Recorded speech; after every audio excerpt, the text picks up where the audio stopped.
1 ते 1.5 तास परेशान झालेली आहे अक्षरशः. शॉर्ट्स व्हिडिओ क्रिएट करते पण काय व्हिडिओज व्यवस्थितरित्या क्रिएटच होत नाही, जसं मला पाहिजे तसं क्रिएटच होत नाही. आणि मग मला पुन्हा हा लॉंग व्हिडिओ बनवावा लागत आहे या विषयावरती, कारण की मला माहीत आहे की जेवढे काही यूट्यूबर्स आहेत आणि जे यूट्यूब क्षेत्रामध्ये काम करत असतात त्यांना अशा ज्या गोष्टी आहेत त्याचं जे सामोरं जावंच लागतं अशा गोष्टींना, की कधी कधी काय होतं व्हिडिओज व्यवस्थितरित्या क्रिएटच होत नाही. काय माहीत बघ ह्याच्या मागची काय नेमकं कारणं आहेत आणि असं का होतं कधी कधी, त्यावरती आपण थोडक्यात बोलूया. माझे अनुभव मी तुमच्यासोबत नेहमी शेअर करत असते यूट्यूब संदर्भातले. मग म्हटलं की चला आता आजचा माझा अनुभव आहे तोच तुमच्यासोबत शेअर करावा. बघा, कुठल्याही गोष्टीसाठी नियोजन फार महत्त्वाचं असतं. आणि जसं की जर सकाळी लवकर उठायचं असेल तर रात्री तुम्हाला लवकर वेळेवरती झोपावं लागेल, हे महत्त्वाचं आहे. म्हणजे सकाळी लवकर उठण्यासाठी तुम्हाला रात्रीचं जे तुमची झोपण्याची वेळ आहे ती एक निश्चित असली पाहिजे. मग जेवढ्या वाजता तुम्हाला उठायचं असेल, सकाळी 4ला उठायचं असेल तर रात्री 10पर्यंत आपण झोपी गेलंच पाहिजे. असं जसं असतं ना, म्हणजे नेमकी 5 ते 6 तास झोप महत्त्वाची असते. जर ती नाही झाली तर तेव्हा तुम्ही उठाल तेव्हा कुठल्याही कामामध्ये तुमचं व्यवस्थितरित्या लक्ष नसतं आणि जे काम तुम्ही करायला जाणार ते व्यवस्थित होणार नाही. ह्या सगळ्या गोष्टी होत असते. बघा, 1-2 दिवस कधीतरी झोपमोड झाली, काय झालं, ह्या गोष्टी ज्या आहेत कधीतरी आपलं कामाच्या याच्यामध्ये हे होऊन जातं. पण नेहमी आपण ह्या गोष्टी करू शकत नाही. त्यामुळे यूट्यूब क्षेत्रामध्ये काम करत असाल तर ह्याही गोष्टी महत्त्वाच्या आहेत, ज्या आहेत की तुम्ही निश्चित वेळेवरती तुमचे कामं जे आहे, तुमचं रुटीन आहे ते वेळेवरती आहे का, ह्याही गोष्टी खूप मॅटर करतात. त्या जर व्यवस्थित झाल्या नाही, एखादा दिवस जर असं अस्तव्यस्त झालं, समजा वेळेत झालं नाही, जे काम वेळेवर व्हायचं आहे ते वेळेत झालं नाही ना, की तुमचं जे हे आहे डिस्टर्ब होऊन जातं एकदम. आणि तुमचं माइंड पण डिस्टर्ब होऊन जातं. तुमचं रुटीन तर डिस्टर्ब होतंच, माइंड पण डिस्टर्ब होतं. आणि जेव्हा आपण डिस्टर्ब होऊन जातो ना तेव्हा व्हिडिओ व्यवस्थितरित्या क्रिएट होतं नाही. हीच हा महत्त्वाचा अनुभव आहे. बरं, मला ह्या गोष्टीची बरेचदा जाणीव होते. बरेचदा मला ही गोष्ट लक्षात येते की ज्या दिवशी पण मी व्हिडिओज व्यवस्थित क्रिएट करू शकत नाही ना, त्या दिवशी मला ही गोष्ट जाणीव होते की आज माझं जे रुटीन आहे ते बिघडलेलं आहे, शेड्यूल माझा इम्बॅलन्स झालेला आहे, डिस्टर्ब झालेला आहे. आणि त्यामुळे त्याचा परिणाम इथे होतोय. कॅमेरासमोर जेव्हा मी व्हिडिओ क्रिएट करायचा प्रयत्न करते तेव्हा त्या गोष्टीचा परिणाम होतोय असं लक्षात येतं. आता हा अनुभव सांगते म्हणून मी व्यवस्थितरित्या सांगू शकत आहे, नाहीतर मी मगाचपासून शॉर्ट व्हिडिओ क्रिएट करायचा प्रयत्न करते. खरं खोटं नाही सांगत. 1.5 तास झाला, त्यामध्ये फक्त मी एकच रील बनवली, एकच.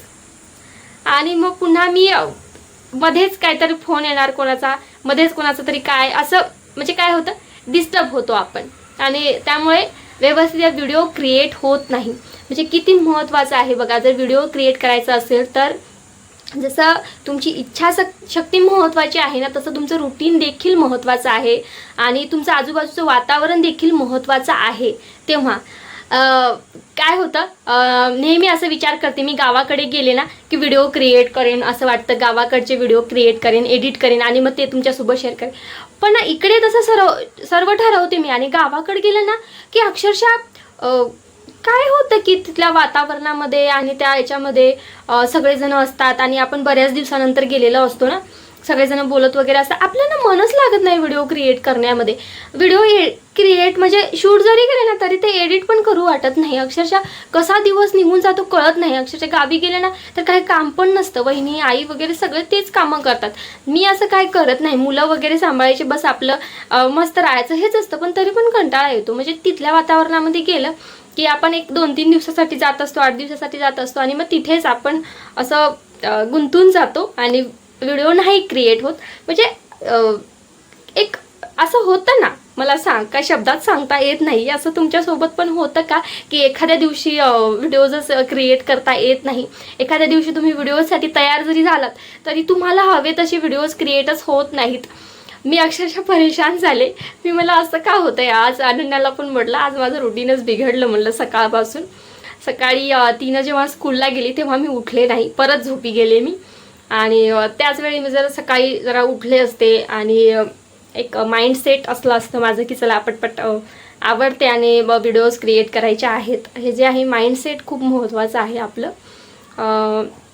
काल मी आजच्यापेक्षा जास्त वर्क केलं. काल मी व्हिडिओज 2-3 एडिट पण केले, शूट पण केले, खूप सारे शॉर्ट व्हिडिओ वगैरे. पण कालच्या मानाने आज माझं जे काम आहे यूट्यूबचं ते काहीच झालेलं नाही आहे. एकच शॉर्ट व्हिडिओ क्रिएट केला आणि हा तर माझा अनुभव आहे की असं तुमच्यासोबत देखील होतं का? तर होतच असणार. माझ्यासोबत होते म्हणल्यावर तुमच्यासोबत पण कधीतरी होतच असणार, कारण की तुम्ही काही जण जे आहे ते यूट्यूब क्षेत्रामध्ये आहेतच. आणि यूट्यूब क्षेत्र असो की कुठलंही क्षेत्र असो, कधी ना कधी असं आपल्यासोबत होतच असतं की एखाद्या दिवशी काय होतं की रुटीन आपलं बिघडतं आणि त्याचा परिणाम आपल्या जे काम आहे आपलं, जे करिअर आपल्याला ज्यामध्ये घडवायचं आहे ह्या कामावरती सुद्धा त्याचा परिणाम जो आहे होत असतो. तर असं अधूनमधून होत असतं. तर त्या दिवशी ठीक आहे, समजून जायचं की आज काय आपल्याच्यानं व्यवस्थितरित्या काम होणार नाही आहे काही. मग त्या दिवशी थोडंसं रेस्ट घेतलेलंच बरं असतं. थोडंसं लक्ष तुमचं दुसरीकडे तुम्ही डायवर्ट करू शकता. दुसरं काय तुम्ही करू शकता त्याकडे तुम्ही लक्ष हे करायचं. एडिटिंग वगैरे मग करू शकता अशा स्थितीमध्ये, कारण की व्हिडिओ तर काय व्यवस्थित क्रिएट होणार नाही आहे. ते होणारच नाही, तुम्ही किती पण प्रयत्न करा. मी मगापासून प्रयत्न करते तर नाही क्रिएट होत आहे, असंच तुमच्यासोबत होणार आहे. तर असो, भेटू नेक्स्ट व्हिडिओमध्ये. तोपर्यंत धन्यवाद. आज मी आता काही व्हिडिओ आता क्रिएटच करणार नाही आहे मी. आता मी थोडं एडिटिंग वगैरे किंवा काहीतरी करत बसणार आहे. तर चला भेटू नेक्स्ट व्हिडिओमध्ये. धन्यवाद.